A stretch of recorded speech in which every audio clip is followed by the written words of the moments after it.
Itoophiyaan biyyoota 16 waliin waliigaltee geejjiba qilleensaa mallatteessite. Kibbi baha Itoophiyaa naannoo albuudawwan addunyaan barbaaddu itti argaman ta'uun himame. Lammiileen gatii madaalawaan mana jireenyaa akka argataniif hojiin hojjetamu jabaatee itti fufaa ja'an. Dhaabbileen Maaleeshiyaa carraalee daldalaa fi investimentii Itoophiyaatti akka fayyadamaniif haalonni mijatan jiraachuun himame. Dubaay balallii yaaliin taaksii qilleensa elektirikii jalqaba milkaa'inaan xumuruu isii beeksifte. Vilaadimir Puutinii fi Abdul Fattah Alsiisiin ijaarsa niwukilaara Masrii irratti mari'atan. Kanneen hangafoota oduutii Arrastan Mahammad amma oduu bal'inaan. Itoophiyaan biyyoota 16 waliin waliigaltee geejjiba qilleensaa mallatteessite. Jilli Itoophiyaa fooramii dhaabbata siivilii aviyeeshinii idila addunyaa Rippaabilika Doomeenikaatti gaggeeffame irratti hirmaate biyyoota adda addaa waliin waliigalteewwan hedduu mallatteessuu abbaan taayitaa siivilii aviyeeshinii Itoophiyaa beeksise. Haala kanaan Itoophiyaan walitti hidhaminsa geejjiba qilleensaa fi waliigalteewwan tajaajila qilleensa biyyoota lamaanii guddisuuf kutannoo qabdu agarsiiftee jirti jahan itti gaafatamaan jila kanaa fi daayirektarri olaanaan abbaa taayitaa siivilii aviyeeshinii Itoophiyaa obbo Yohaannis Abarraa. Akka abbaan taayitichaa ibsutti jilli kun qondaaltota abbaa taayitaa siivilii aviyeeshinii Itoophiyaa fi garee daandii qilleensa Itoophiyaa kan hammatedha. Kibbi baha Itoophiyaa naannoo albuudawwan addunyaan barbaaddu itti argaman ta'uun himame. Itoophiyaa keessaa naannoowwan kibba baha biyyattiitti argaman bakkeewwan albuudni addunyaan barbaaddu jajjaboon itti argaman ta'uu ministeerri albuudaa beeksisee jira. Ministeerichi kana kan beeksise wayita gabaasa hojii kurmaana tokkoffaa kan bara 2018 mana marii bakka bu'oota ummata koree dhaabbii dhimmoota industirii fi albuudaaf dhiyeessetti ta'uun gabaafame. Ministeerri albuudaa Injiinar Haabtaamuu Tageenyi naannoo Gujii Booranaa naannoo Soomaalee irra caalaa daangaa Soomaaliyaa, Keeniyaa fi naannoo Soqotaatti kan argamu albuuda sibiila irratti qorannoon gaggeeffamaa jira jedhame. Akka ibsa ministeerichaatti naannoowwan eeraman kanatti albuudowwan liitiyeemii, taantalaamii, nikeelii, maangaanis kan ja'aman warreen hangafa ta'uun akka argaman ibse. Humna murtaa'aadhaan ta'us naannoo kanatti qorannoon taasifamaa jiraachuu ibsanii fedha biyyattiitiif dursa kennuudhaan hojimanni albuudaa kun itti fufamuu dhaabbanni pireesii Itoophiyaa gabaasee jira. Walitti qabaan koree dhaabbii dhimmoota industirii fi albuudaa Ammaarej Bakaaloo akka biyyattii albuudawwan mara irratti osoo hin taane warreen bu'aa gaariin irratti argamuu danda'u osoo xiyyeeffannee gaariidha jechuu isaanii gabaasni mana marii bakka bu'oota uummataa ni ibsa. Akka daldalli seeraan alaa albuudaa hin babal'anneefis naannolee kanaa waliin walitti dhufeenyaan hojjechuun barbaachisaadha jedhan. Fiqaaduu Mangistuu itti aanaan walitti qabaa koree dhaabbatichaa gama isaaniitiin milkoominni gad aanaan kan irratti galmaa'ee warreen akka seektara albuuda cilee raawwii isaanii fooyyeessuuf hojjetamuu akka qabu yaadachiisan. Lammiileen gatii madaalawaadhaan mana jireenyaa akka argataniif hojiin hojjetamu jabaatee itti fufaa ja'an. Sagantaa misooma manneeniin jiraattonni magaalaa sadarkaa jireenya gadi aanaa irra jiran gatii madaalawaan mana akka argataniif hojiin hojjetamuu jabaatee itti fufaa ja'an ministeerri muummee itti aanaa obbo Tamasgeen Xurunaa. Ministeerichi sagantaa cufinsa fooramii magaalota Itoophiyaa kurnaffaa irratti akka dubbatanitti magaalonni imala badhaadhinaa eegalame milkeessuu keessatti gahee isaanii akka ba'aniif ergamni guddaan kennameefii jira. Imala badhaadhinaa cimsanii itti fufsiisuun sirna fayyadamummaa lammiilee haqa qabeessa mirkaneessuu ijaaruuf dameelee misoomaa hunda itti duulamaa akka jirus kaasan. Hammattoowwan seeraa hojicha qajeelchuuf gargaaran bocamanii hojiirra oolaa akka jiranii fi bu'aaleenis argamuu akka eegalan dubbatan. Hojimanni qindaawaa federaalaa naannolee fi magaalota jidduu jiran haala gaariin fooyya'aa akka dhufu dubbatan.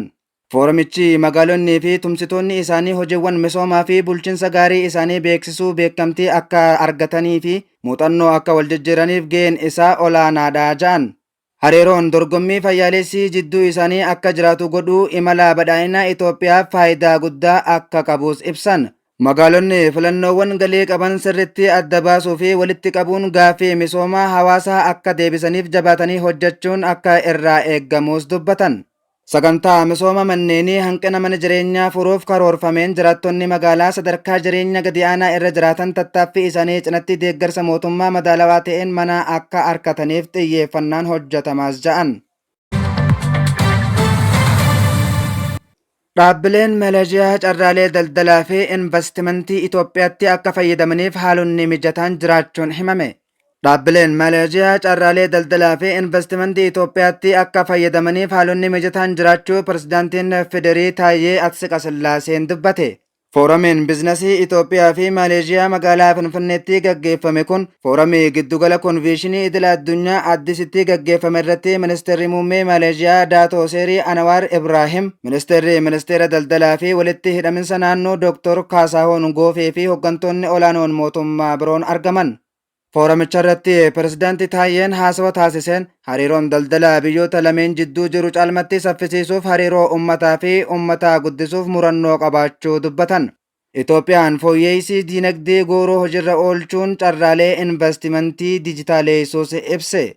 Haaluma kanaan biyyoonni lamaan qonna beeyladoota albuudaa fi dameelee biroon tumsa qaban cimsuun barbaachisaadha jedhan.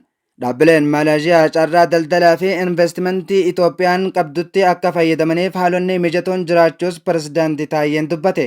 Maleeshiyaan dippiloomaasii irra dabree daldalaa fi investimentii babal'isuuf hojiileen hojjechaa jirtu kan dinqisiifatamu ta'uus kaasan. Dubaay balallii yaaliin taaksii qilleensa elektirikii jalqaba milkaa'inaan xumuruu isii beeksifte. Geejjibni haraan naannoodhaaf mijatu kun imaltoota 4 balallii tokkotti waliin fe'uu danda'a. Sa'aatii tokkotti hanga kiiloomeetira 320 balali'uu kan danda'u taaksiin qilleensaa kun chaarjii baatirii tokkoon hanga kiiloomeetira 160 akka deemtu taasisa. Bu'uuraaleen misoomaa barbaachisoo ta'an erga xumuramee hayyamni siivilii aviyeeshinii argame booda tajaajilli imaltoota idilee bara 2026tti Awurooppaatti jalqabuuf karoorfame. Buufanni taaksii qilleensaa jalqaba tajaajilaa kanaaf bu'uura ta'ee kan tajaajilu 160 kan xumurame yoo ta'u waggatti imaltoota hanga 170 qabachuu danda'a. Dhaabbanni oduu Imareet akka gabaasetti dandeewwan gurguddoon jalqaba 4 Dubaayitti karoorfamanii kan jiran yoo ta'u gara fuulduraatti gara magaalota birootti babal'achuuf karoorfamee jiraachuu hima. Vilaadimeer Puutinii fi Abdul Fattah Alsiisiin ijaarsa niwukilaara Masrii irratti mari'atan. Pirezidaantiin Raashiyaa Vilaadimeer Puutiin pirezidaantii Masrii Abdul Fattah Alsiisiif ergaa baga guyyaa dhalootaa geessee jechuun erguufiin dhagayame. Hooggantoonni lamaan sirna dhaabbii meeshaa dhiibbaa yuunitii jalqabaa warshaa niwukilaara Masrii Aldabaa kabajuu irratti argaman. Yaadota ijoo Vilaadimeer Puutiin karaa viidiyoo koonfaransiin hirmaataniin ijaarsi warshaa humna niwukilaraa hirmaannaa Raashiyaatiin milkaa'inaan tarkaanfachaa jiraachuu yeroo dhiyootti humna ibsaa maddisiisuu ni eegalaa ja'an. Warshaa kana hojiitti galchuun nageenya amansiisaa Masrii haalaan cimsa. Raashiyaan sadarkaa hojii niwukilaraa kana hojiirra oolchuuf sadarkaa hundatti Masriif gargaarsa ni gooti. Hariiroon Mooskoo fi Kaayiroo walqixxummaa wal kabajuu dantaa wal ilaaluu irratti hundaa'a. Puutiin pirezidaantii Alsiisiif baga guyyaa dhalootaa isaanii geessan jechuun Masriin pirojektoota isii hunda keessatti anniisaa atoomikaa akka qabaattu abdiin qabaa ja'a. Yaada ijoo Abdul Fattah Alsiisii irraa kennameen anniisaa niwukilaara Masriitiif dursa kan qabu yoo ta'u Aldabaan ammoo ragaadha. Warshaan niwukilaraa kun Masrii dhiyeessii anniisaa tasgabbaa'aa akka argattu ni taasisa. Pirojektichi amma dura hojii 10,000 lakkaa'aman maddisiisaa jira. Sirni kun milkii barbaachisaa fi bu'aa tumsa biyyoota lamaanii Raashiyaa waliin bakka bu'a. Tumsi kun Raashiyaa waliin taasifamuun siyaasaa qofa osoo hin taane namoota qabatamaa fi pirojektoota biyyoota lamaanii fayyadamoo taasisan kan hammateedha ja'an. Eegan kabajamtoota hordoftoota OBM oduu fi odeeffannoon har'aaf jennee walitti qindeeffanne kanan gaammaa ture sagantaa birootiin hanga walitti deebi'uu nagayaan nuuf tura.